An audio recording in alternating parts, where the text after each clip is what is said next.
The action thriller Novocaine is packed with non-stop twists and turns, plummeting the story towards a climactic ending that leaves the audience cheering for the hero, Nathan Caine. Jack Quaid has finally stepped into a leading man role, and the early reviews for Novocaine promise a wild ride for Quaid's character and the audience. The movie follows a man named Nathan Caine, Jack Quaid, who lives with congenital pain insensitivity and anhidrosis, which, at surface level, means that he can't feel pain or temperature. After finally building up the courage to go out with the coworker he loves, Sherry, Amber Midthunder, he realizes he could lose her when she gets kidnapped during a Santa-themed bank robbery. He makes the snap decision to pursue the robbers so that he can save her life, but it won't be an easy fight. Nathan Caine finds himself fighting with unconventional weapons in a restaurant kitchen, tattoo studio, and booby-trapped house, all of which are worthy of the 4DX Novocaine theatrical release. This leads to a climactic ending that is as disgustingly bloody as it is entertaining. How Nathan Caine survives in Novocaine. Nathan's plot armor helps him survive would be a deadly fight. Despite suffering many injuries that should have killed him, Novocaine provided Nathan Caine with plot armor, making it abundantly clear that he wouldn't die in the film. However, he comes close to getting killed towards the end of Novocaine. Simon gets the upper hand on Nathan, promising to murder Sherry afterward. Luckily, Sherry shows up to save Nathan at the last minute. The fight switches to Sherry and Simon, with the sister trying to save the man she loves.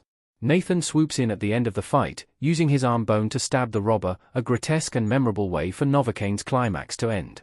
The fact that Nathan and Sherry saved each other, instead of one being the hero and the other being the damsel, completes the main character's tattoo, reaffirming the theme that people need each other to survive. The film doesn't directly show how he gets to the hospital, but the most logical explanation is that Sherry called an ambulance, or Roscoe and the detective sent an ambulance to Sherry and Nathan after arriving at the hospital. Either way, the fact that Nathan Caine somehow survives the entire movie and doesn't have any permanent ramifications from the injuries is the most unrealistic part of Novocaine, despite the action thriller incorporating many silly plot points.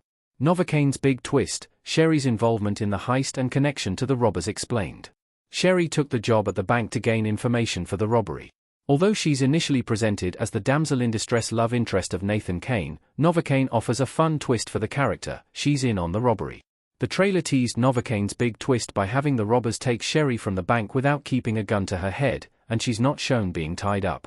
Despite this, whether or not Sherry's involved in the heist feels ambiguous when she's first alone with the robbers. She seems angry and defiant towards her captors.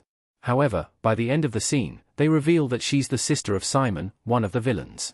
As the film goes on, they continue to drop more information about the heist and her connection. She got the job at the bank so that they could get the code for the vault. While it's not directly stated, the dialogue between Sherry and Simon heavily implies that she only went out on a date with Nathan Caine to get the code from him. Despite her involvement in the heist, Sherry does have some semblance of morals from the start. She only agreed to do the heist if they didn't kill anyone. Why Sherry betrays the robbers and saves Nathan? Sherry's love for Nathan and her values contribute to her betrayal. Novocaine 2025 Sherry 5. Although she initially becomes involved with Nathan to get the bank code, Sherry actually falls for her coworker in a matter of 24 hours. The pair connects with each other because they both have aspects of themselves that they want to hide. Nathan shares with Sherry that he lives with congenital insensitivity to pain and anhidrosis. While she's slightly less guarded about her secret than Nathan, Sherry later reveals that she engages in self-harm. The moment when she shows her stomach, covered in cutting scars, to Nathan feels profoundly intimate. This connection undoubtedly contributed to her betraying her brother. Additionally, Sherry never seems entirely comfortable with the heist, getting upset with Simon over the fact that he killed the manager of the bank and multiple police officers. Like Nathan Caine, she doesn't have a problem with the theft. She is comfortable with the idea of Simon taking the money and leaving if he just lets everyone live. Ultimately, the difference between Simon and Sherry's values about violence means that, in every scenario, she would betray him at some point. Her connection with Nathan Caine only serves as a catalyst to speed the process up. What Novocaine's ending means for Nathan and Sherry's future. Nathan and Sherry are still a couple at the end of Novocaine. Novocaine 2025 Sherry 1. The end of Novocaine includes 2 time jumps in a row that provide details on the individual futures of Nathan and Sherry, as well as their romance. After he kills Simon with his arm bone, Nathan loses consciousness and wakes up days later in the hospital. The police officer who helped him throughout Novocaine reveals to him that he got off easy, only getting house arrest and probation for all his crimes. The movie jumps forward again to a year later. Nathan Caine is completely healed with no lasting ramifications, which is one of the most unrealistic parts of the Jack Quaid movie. He still has a close friendship with Roscoe, but he leaves him during the middle of a video game fight to go on a date with Sherry. The film then cuts to Nathan and Sherry celebrating their anniversary in the prison visitation room, confirming that they're still together after Sherry's betrayal, Nathan murdering Simon, and her going to prison.